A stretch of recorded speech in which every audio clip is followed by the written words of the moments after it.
Pemerintah Indonesia saat ini tengah berupaya untuk mewujudkan yang namanya jaminan kesehatan universal, yaitu memastikan supaya setiap orang memiliki akses pelayanan kesehatan yang dibutuhkan dengan biaya yang terjangkau. Tapi tentu saja implementasinya ternyata tidak semudah membalikan telapak tangan. Kenaikan iuran BPJS Kesehatan sebagai lembaga yang menyelenggarakan jaminan kesehatan nasional nyatanya sampai sekarang masih menjadi polemik ya, apalagi di tengah pandemi COVID-19 ini pemerintah kemudian memutuskan untuk menaikkan. Di satu sisi masih ada sebagian masyarakat Indonesia yang keberatan dan merasa tidak sanggup pembayaran iuran yang baru ini. Sementara di sisi lain, kondisi finansial BPJS Kesehatannya justru saat ini sedang sekarat nih. Jadi inilah yang menjadi dilema jaminan kesehatan RI. Pertanyaannya, apakah kenaikan iuran ini memang obat yang tepat untuk menyembuhkan finansial BPJS tadi, dan bagaimana upaya pemerintah supaya bisa meringankan masyarakat yang kesulitan membayar iuran ini? Itu yang akan kita bahas bersama pada sore hari ini. Kalau kita bicara soal iuran BPJS Kesehatan itu kan setidaknya ada 3 kategori utama ya. Yang pertama itu ada iuran yang dibayarkan oleh pemerintah itu untuk peserta penerima bantuan iuran atau PBI. Kemudian yang kedua ada iuran bagi peserta penerima upah atau PPU, baik pegawai lembaga pemerintah ataupun swasta yang setiap bulannya dipotong dari gaji kita, kemudian sebagiannya juga ada yang dibayarkan oleh kantor kita. Dan yang terakhir adalah iuran bagi peserta bukan penerima upah atau bukan pekerja atau biasa disingkat dengan PBPU-BP. Nah, iuran yang terakhir inilah yang menurut pemerintah seharusnya disesuaikan secara berkala atau secara rutin, setidaknya misalnya setiap 2 tahun sekali, supaya program jaminan kesehatan nasional atau JKN ini bisa tetap berjalan secara sehat dan berkesinambungan. Karena menurut pemerintah sendiri ini tidak akan bisa pelayanan kesehatan terbaik itu bisa diterima oleh masyarakat kalau iurannya terlalu murah ya. Dan kenyataannya sejak tahun 2016 iuran PBPU ini memang belum pernah mengalami penyesuaian, bahkan untuk kelas 3-nya kan ada dibagi ya 3 kelas. Nah, untuk kelas 3-nya ini sejak program JKN keluar pada tahun 2014 lalu belum pernah sekalipun mengalami kenaikan tarif. Belum lagi begitu di cross check ternyata ada defisit yang sangat besar nih dari segmen iuran PBPU ini ya. Bayangkan nih, BPJS Kesehatan menyebut bahwa total iuran yang terkumpul dari PBPU ini sebesar 12,4 triliun rupiah. Ini iurannya. Sementara klaim yang harus dibayarkan oleh BPJS ke rumah sakit itu mencapai 39,8 triliun rupiah. Jadi kalau kita hitung ada defisit sampai 27,4 triliun rupiah. Itu hanya dari iuran PBPU saja ya. Nah, akhirnya di awal tahun ini pemerintah kemudian menerbitkan ada Perpres nomor 75 tahun 2019. Isinya menaikkan iuran PBPU tadi sampai 100% dari yang awalnya tercantum pada Perpres nomor 82 tahun 2018 ya. Kita lihat untuk kelas 1 ini naik dari 80.000 per bulan menjadi 160.000 rupiah per bulan untuk kelas 1. Kemudian 110.000 rupiah per bulan naik untuk kelas 2. Kemudian untuk kelas 3 ada 42.000 rupiah per bulan. Tapi ternyata begitu berjalan kemudian sampai bulan Maret 2020 Mahkamah Agung memutuskan untuk membatalkan iuran baru ini, dan sehingga besaran iuran BPJS kemudian kembali seperti semula di Perpres 82 tahun 2018. Nah, setelahnya pada Mei 2020 kemudian pemerintah ternyata kembali menerbitkan Perpres nomor 64 tahun 2020. Isinya memutuskan bahwa per 1 Juli 2020 mendatang iuran PBPU akan naik lagi, tapi tidak sampai 100% seperti Perpres sebelumnya, Perpres 75 ya. Rinciannya kita lihat kelas 1 naik menjadi 150.000 rupiah per bulan, kelas 2 kemudian naik menjadi 100.000 rupiah per bulan, dan kelas 3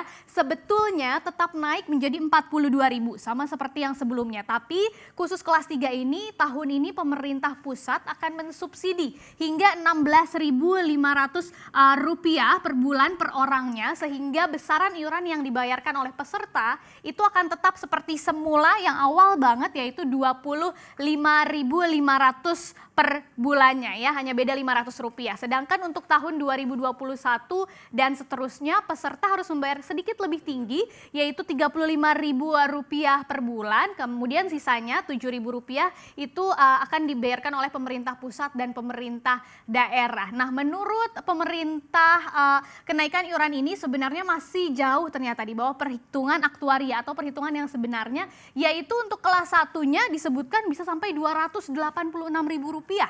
Kemudian kelas 2-nya disebutkan bisa sampai Rp184.000. Tapi bagaimana kira-kira respon dari pesertanya ya? Kalau tadi dikatakan pemerintah sebetulnya itu masih lebih murah daripada perhitungan seharusnya. Ternyata akibat kenaikan iuran ini ada banyak peserta yang kemudian memutuskan untuk turun kelas ya dari kelas sebelumnya. Sebanyak 40.000, sekitar 40.000 peserta atau 40.350 peserta itu sudah turun kelas sebanyak dari kelas yang pertama ke kelas kedua begitu ya. Kemudian sebanyak 9.331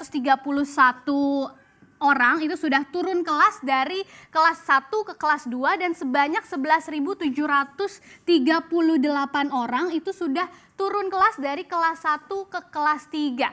Kemudian sebanyak 38.383 peserta sudah turun dari kelas 2 ke kelas 3. Nah, peserta yang turun kelas di Mei 2020 itu ternyata hanya sebanyak 0,16% dari jumlah peserta PBPU. Nah, meski demikian BPJS Kesehatan memperkirakan bahwa tren peserta yang turun kelas hingga akhir tahun ini nantinya bisa mencapai 7,54% ya. Jadi sampai akhir 2020. Artinya jumlah peserta yang turun kelas sampai akhir tahun ini diperkirakan bisa sampai sebanyak 2,3 juta peserta PBPU. Merata dari kelas 1 sampai kelas 3 dan jumlah ini jauh lebih besar kalau dibandingkan dengan realisasi peserta mandiri yang turun kelas di akhir 2019 lalu, akhir tahun lalu, yaitu hanya sebanyak 1 juta peserta atau 3,41% dari total jumlah peserta. Artinya meskipun kenaikan iuran yang tadi dianggap masih di bawah perhitungan aktuaria, tetap saja masih ada peserta yang merasa keberatan dengan kenaikan iuran ini. Nah, tapi bagaimana sih kalau dari sisi kinerja keuangan BPJS Kesehatan yang katanya lagi sekarat ini? Nah, berdasarkan proyeksi BPJS Kesehatan sebelum adanya putusan Mahkamah Agung yang membatalkan kenaikan iuran BPJS hingga 100% yang tadi di awal kita bahas, keuangan BPJS Kesehatan ini seharusnya bisa surplus ya, yang warnanya abu-abu bisa surplus sampai 3,8 triliun rupiah. Kemudian setelah keputusan MA keluar dan Perpres nomor 75 dicabut sehingga iurannya balik lagi seperti semula, BPJS Kesehatan bisa mengalami defisit bahkan sampai 3,9 triliun rupiah.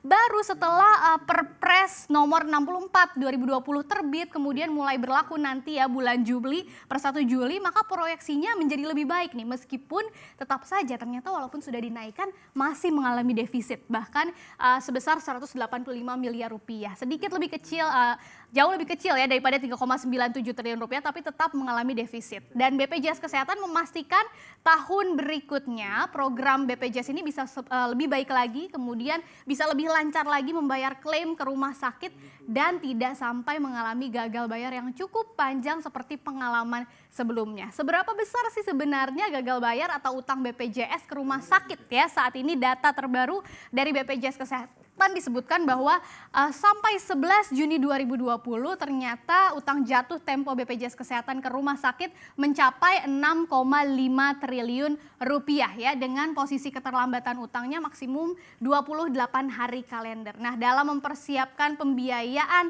utang jatuh tempo ini yang harus dibayar pada 15 Juni mendatang, BPJS saat ini sedang menyiapkan dana pembayarannya tapi cuma mampu untuk membayarkan kapitasi ya, kurang lebih 1 triliun rupiah besarannya. Jadi kapitasi untuk bulan ini yang akan dibayarkan 15 Juni 1 triliun rupiah, yang itu adalah besaran pembayaran per bulan yang dibayar di muka kepada fasilitas kesehatan tingkat pertama berdasarkan jumlah peserta terdaftar BPJS. Tapi meskipun demikian, setelah tanggal 15 Juni BPJS Kesehatan mengatakan kemungkinan bakal menerima nih pemasukan dari pemerintah melalui apa? Melalui anggaran penerima bantuan iuran atau PBI selama 1 bulan dengan besarannya 4,1 triliun rupiah. Nah, BPJS Kesehatan kemudian juga mengusulkan supaya pembayaran PBI ini khusus bulan ini saja, bulan Juli akan dibayarkan 2 bulan atau 2 kali sehingga sebesar 8,2 triliun rupiah. Supaya utang jatuh tempo yang sebesar 6,5 triliun rupiah ini bisa dilunasi di bulan ini juga. Tapi masih dalam proses, masih dibicarakan oleh pemerintah, dan sisa utang BPJS ini memang kalau kita lihat sudah jauh lebih berkurang ya kalau dibandingkan dengan posisi di akhir 2019 yang di carry over ke 2020 awalnya mencapai 15,5 triliun rupiah. Jadi memang sepertinya kemungkinan utang tersebut sudah perlahan-lahan dibayarkan dengan penerimaan dari pemerintah melalui iuran PBI ini setiap bulannya. Nah, artinya sebetulnya kenaikan iuran BPJS Kesehatan ini tidak serta-merta nih menjadi salah satu jalan keluar untuk menyelesaikan utang BPJS ataupun sampai menghilangkan defisit BPJS. Karena tadi kita lihat datanya masih